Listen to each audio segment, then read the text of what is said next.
It's 10 o'clock. This is Sky News at 10, our top story. Stay calm, stay peaceful. The governor of California's message to protesters in Los Angeles as Donald Trump calls in the National Guard. Keep it peaceful! Keep it peaceful! They want you to start violence and don't give them the satisfaction. Troops are on the streets with orders to stamp out demonstrations against federal immigration raids. We'll be live in LA. Also tonight, a diplomatic tightrope. U.S. officials urge Keir Starmer to block China's plans for a new embassy in the City of London over fears of espionage. A Colombian presidential candidate remains in intensive care, fighting for his life after he was shot during a campaign speech. We'll get the public's view on the government's priorities ahead of Wednesday's spending review. Israel vows to do whatever it takes to stop a yacht carrying aid, and Greta Thunberg to Gaza. Plus, the Queen's Club prepares for its first women's tournament in more than half a century in the shadow of a tennis equality row. And we'll take a first look at tomorrow's front pages in our press preview from 10:30.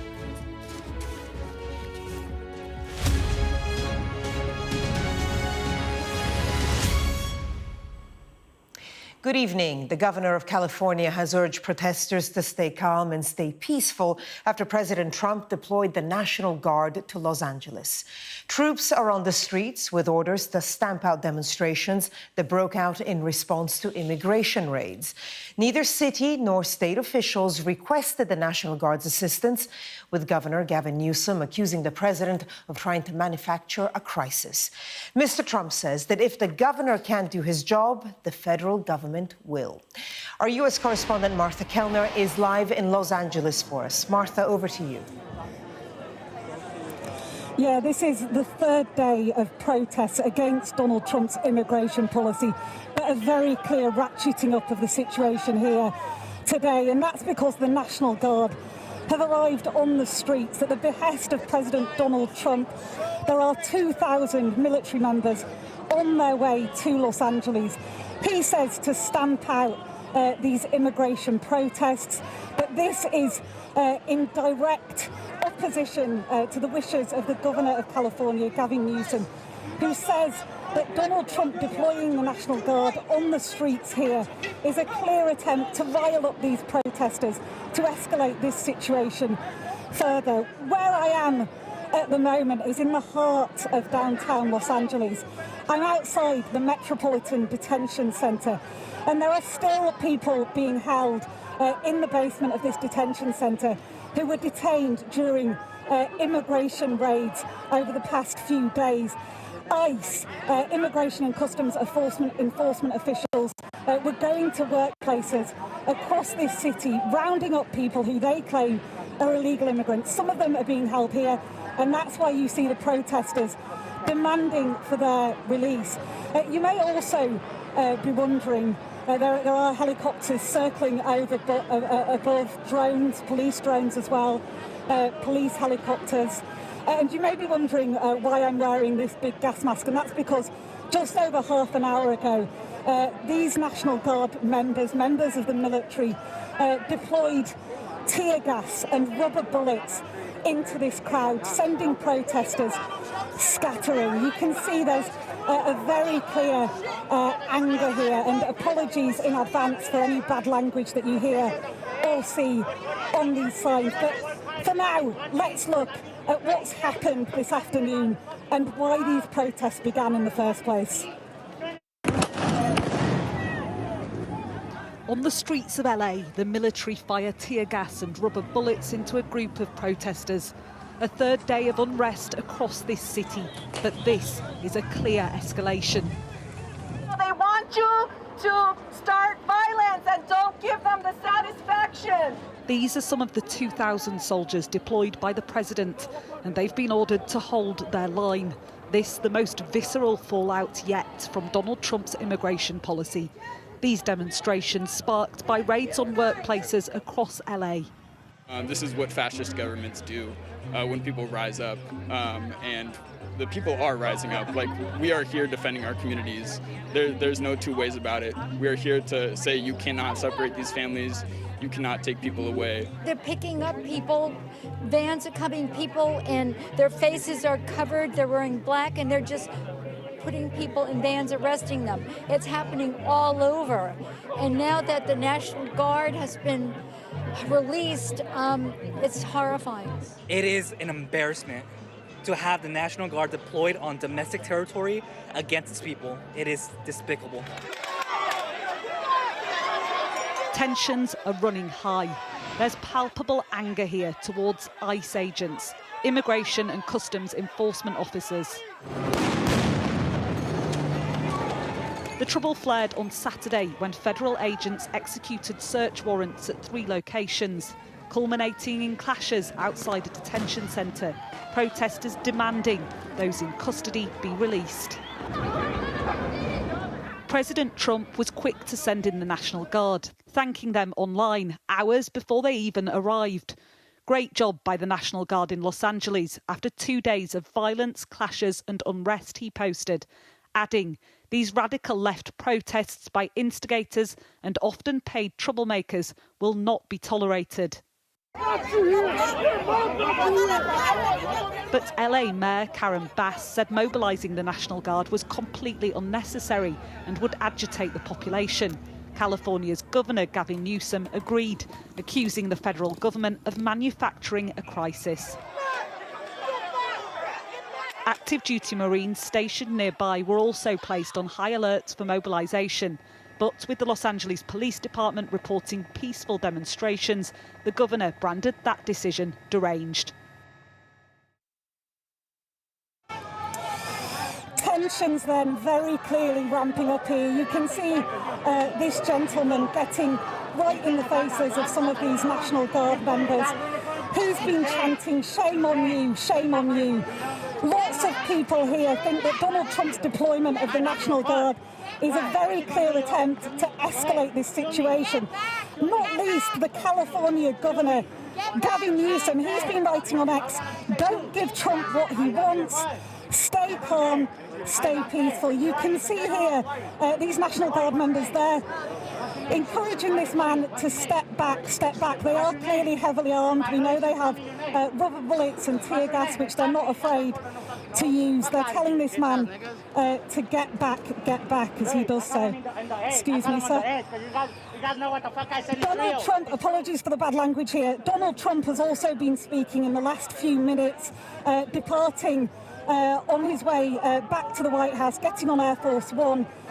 He said that if California officials stand in the way of law and order, in his words, they will face judges. He also confirmed that he has spoken with California Governor Gavin Newsom, saying he called him the other night and told him that he had to take care of this, otherwise he'd send in the troops. Donald Trump is saying that this was an unavoidable situation, that he had to send in the federal National Guard. Gavin Newsom says that this is political game playing by the president. Martha, I know you'll be monitoring the situation there for us for the moment. Martha Kellner in Los Angeles. Thank you. Officials in the US, as well as opposition MPs here in the UK, are urging the government to block plans for a new Chinese embassy in London. The proposed location between the financial hubs of the city and Canary Wharf has raised concerns over potential espionage. Sky's Gurpreet Narwan reports. For years, this is where our pennies and pounds were manufactured. The Royal Mint building on the edge of the City of London. It's vast, but now largely empty. The Chinese government, its current owner, wants to develop it into a new embassy. But politicians, both here and abroad, are sounding the alarm. It is likely to become a base for their pan-European espionage activities. And it sits very close to, of course, the UK's financial centre. It's very close to 3 critical data centres, some cables connecting, data cables connecting, for example, Canary Wharf to the city, run very close or indeed even underneath the site. The Tories blocked the development plans, But they did allow the sale of the site to the Chinese in the first place. Now, the Americans have waded in after some Labour ministers signalled support for the plan, saying, "The United States is deeply concerned about providing China with potential access to the sensitive communications of one of our closest allies." The Beijing administration bought this site back in 2018, all 5.4 acres of it, and it's steadily been pushing for approval to develop it. The Labour government has softened its stance as it seeks closer ties with and investment from China. But it's not so straightforward because the Americans are important strategic allies with whom a trade deal still hangs in the balance, have pushed us onto a diplomatic tightrope. It's quite difficult for the UK government. They're now in a position where they have to say, we've got to actually deny them planning permission when they even own the building. So I understand their predicament. I understand that they want to normalise relations and that China's putting pressure. But none of that matters if you're facing national security risks, if you're facing the possibility of greater interference in UK critical infrastructure. All of this ahead of important trade talks between Chinese and American officials in London that begin on Monday. Britain is playing host, and our government is trying to keep both sides sweet. This is in the planning process. These issues will be taken care of assiduously in the planning process. But just to reassure people, we deal with embassies and these sorts of infrastructure issues all the time. We are very experienced of it, and we are very aware of these sorts of issues constantly, not just when new buildings are being done, but all the time. China has made its position clear on the international stage, although it did not answer Sky News' requests for comment. How will its government respond if its ambitions are thwarted? Gurpreet Narwan, Sky News. A Colombian presidential candidate remains in intensive care after being shot in the head during a campaign event. Senator Miguel Uribe was shot twice at point-blank range while speaking in Bogota. A 15-year-old boy was arrested at the scene. A warning that this report from Matthew Thompson shows the moments before and after the shooting. A presidential candidate, a stump speech, and suddenly a hail of bullets. Senator Miguel Uribe Turbe was targeted at a campaign event in Bogota, Colombia.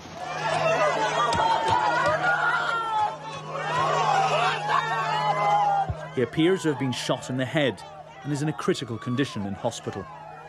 In the chaos, a 15-year-old boy was arrested with a firearm. Colombian police are offering a sizable reward for any information. In response to this, the National Police, by order of the Minister of National Defence, is offering a reward of up to 3 billion pesos for additional and complementary information. Senator Uribe is a candidate for the right-wing Democratic Centre Party, hoping to run in next year's presidential elections. And this is not the first time his family has been touched by Colombia's dark current of political violence. His mother, the journalist Diana Turbe, was kidnapped by Pablo Escobar in 1991. She was killed in a botched rescue attempt by police. In an eerily prophetic tribute to her last year, Mr. Uribe praised her belief in the possibility of ending violence in Colombia. Colombia's current president said the focus was on who ordered the latest attack. We want, above all, to guarantee the state's absolute transparency in its jurisdiction to investigate and track down the masterminds behind the attempted murder. So far, Dr. Miguel Uribe Turbe is alive, and so all the activity today is primarily focused on keeping him alive. Mr. Uribe's wife told local media he'd come out of surgery and had fought his first battle. She thanked Colombians for their prayers. Certainly, his survival from such an attack would be little short of a miracle. Matthew Thompson, Sky News.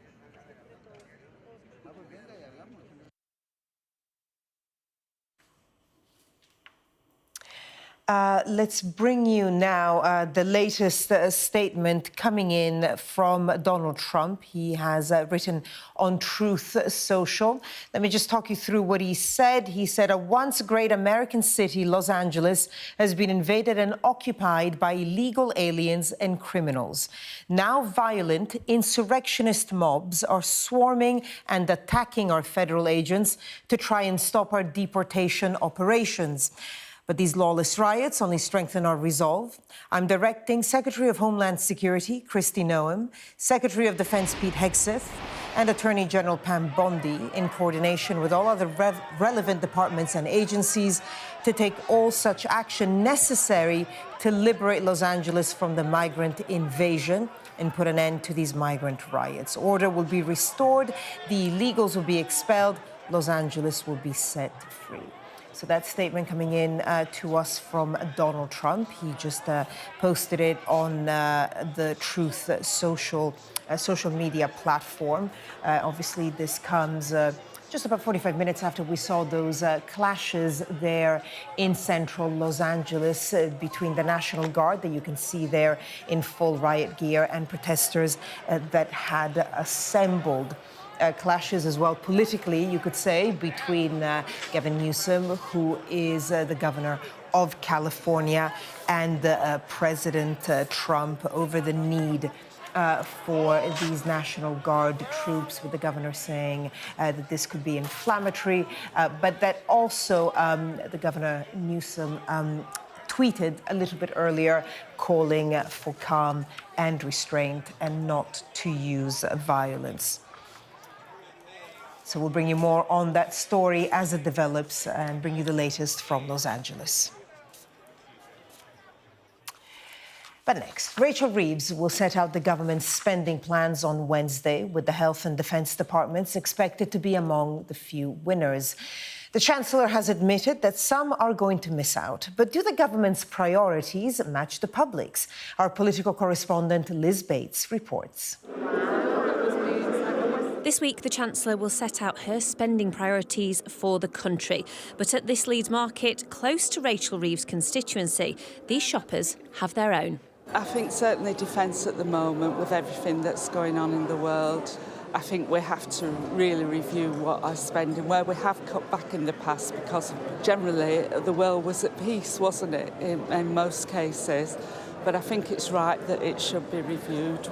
For me, I ride motorbikes, so all the potholes and stuff, that for me is the biggest issue. The roads are terrible.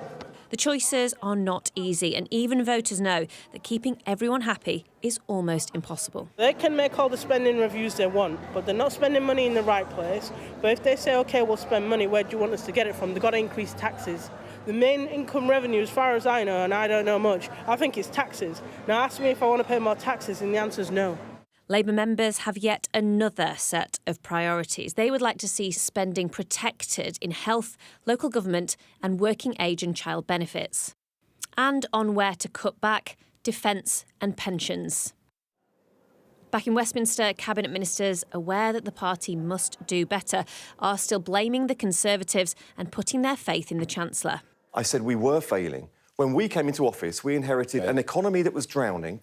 Rachel raised money in taxes in the autumn. We are now allocating it per department. But the key thing is we are going to be investing record amounts of money into the innovations of the future. Just bear in mind that how Apple turned itself around. When Steve Jobs came back to Apple, they were 90 days from insolvency. That's the kind of situation that we had when we came into office.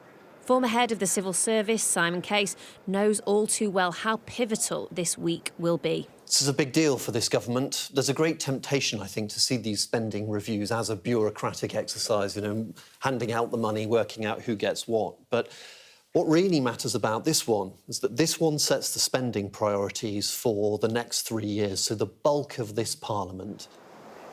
The spending review this week is a make-or-break moment for a government that has struggled in its first year and has made some pretty unpopular decisions when it comes to where to spend and where to cut. What they announced on Wednesday will set their priorities for an entire parliament and determine how they go into the next election. So there is massive pressure on how it's received here in Westminster amongst MPs, but much more importantly, how it goes down in the real world with voters.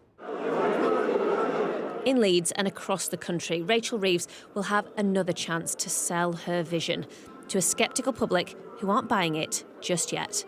Liz Bates, Sky News, Westminster. 2 men have been charged with murder over the death of a teenager in Sheffield. 16-year-old Abdullah Yasser Abdullah Al-Yazidi was hit by a car in Darnall on Wednesday afternoon. The car failed to stop and struck another teenager, leaving him seriously injured. Zulkarnain Ahmed, who is 20, and Aman Ahmed, who's 26, have been charged with murder and 3 counts of attempted murder and will appear in court tomorrow. Ukrainian President Volodymyr Zelensky has accused Russia of playing games over a prisoner swap that was due to take place this weekend but didn't materialize. Russia accused Ukraine of postponing the swap of hundreds of prisoners as well as the bodies of thousands of those killed in the war. But Mr. Zelensky says Ukraine is doing everything it can to make the exchange happen. Повних списків від Росії. Unfortunately, there's still no full list from Russia of more than 1,000 people, as we agreed on in Istanbul. The Russian side, as it always does, is trying to play a dirty political and information game. І якщо росіяни навіть If the Russians fail to honour agreements, even on such humanitarian issues, it will seriously undermine all international efforts, including those of the United States, towards negotiations and diplomacy. Israel's defense minister has vowed to do whatever it takes to stop a yacht carrying aid, as well as activists, including Greta Thunberg, from reaching Gaza. The Madeleine set off from Sicily a week ago, seeking to break the naval blockade of Gaza, and is now around 100 nautical miles from the coast. A man has been detained after escaping onto the taxiway at Heathrow Airport. It happened at around 8:30 this evening, with Big Jet TV capturing the incident. Heathrow says the individual has been removed from the airport and operations continue as planned. Let's get the latest sport now from Sky Sports News and Rahul. Staying connected is vital for business. Sky Business sponsors this report. How do you manage to keep your spirits up and the spirits of your teammates after challenges you may face? Self-confidence in yourself and your own ability is such an important aspect to have.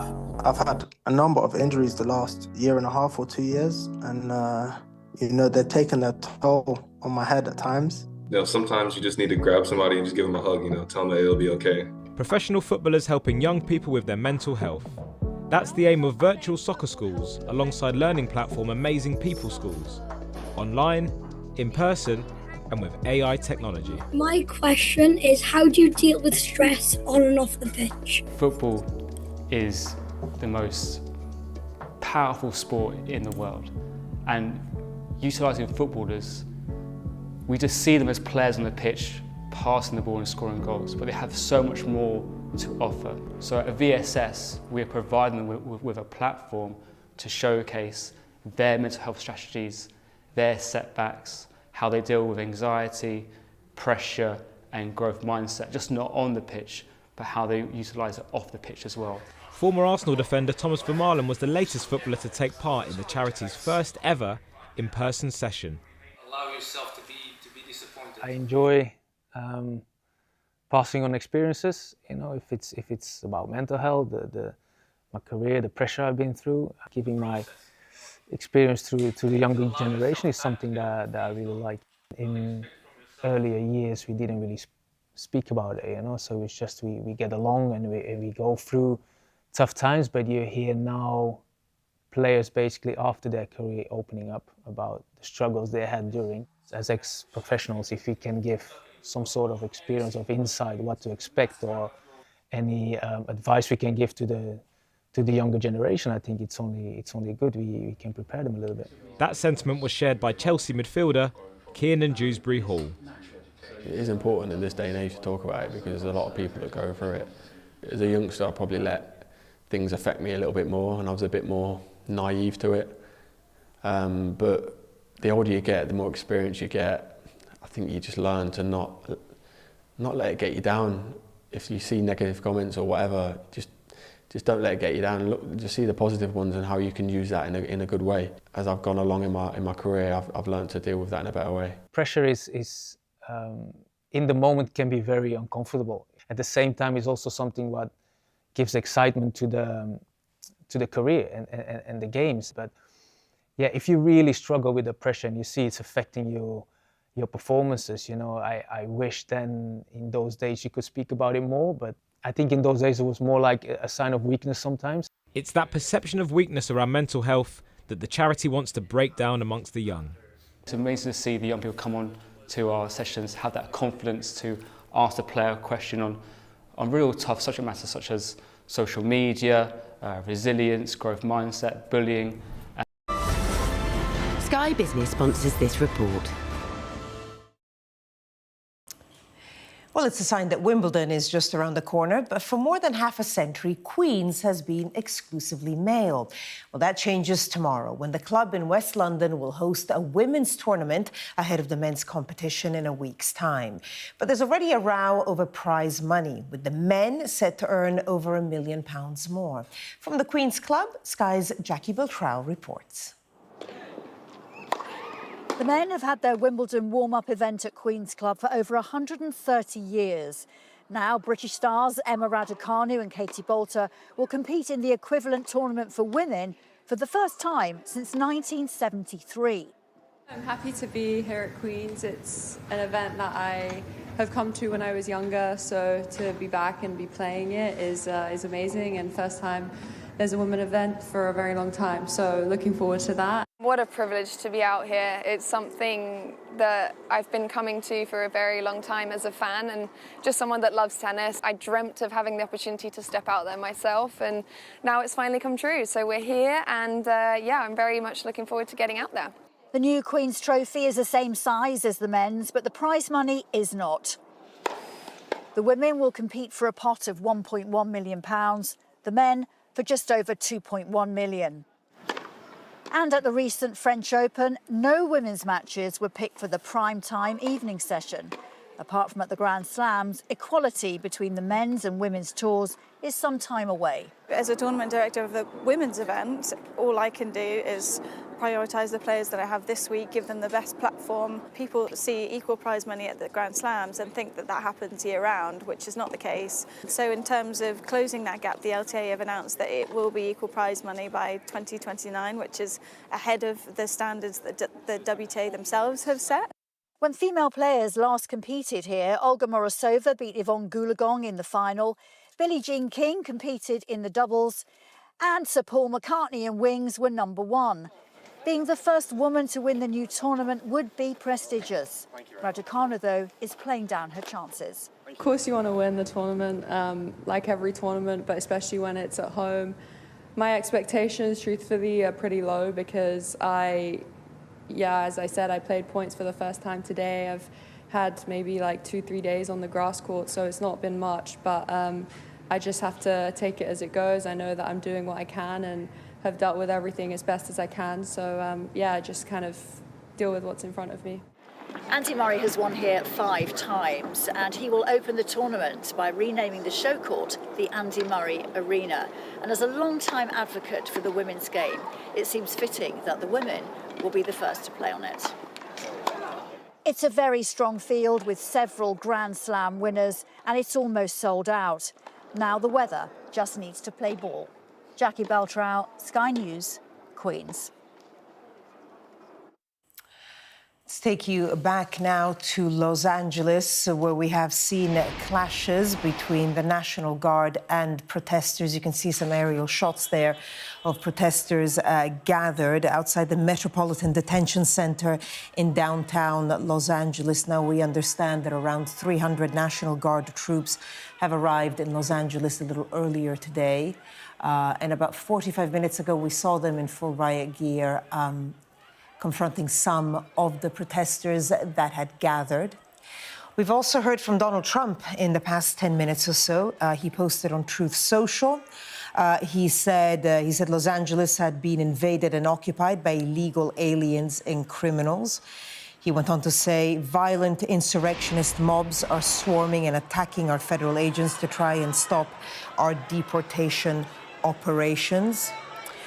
He did say that with the Secretary of Defense and the Secretary of Homeland Security and the Attorney General, he was going to take all action necessary to liberate, the word he used, Los Angeles from the migrant invasion and put an end to these migrant riots.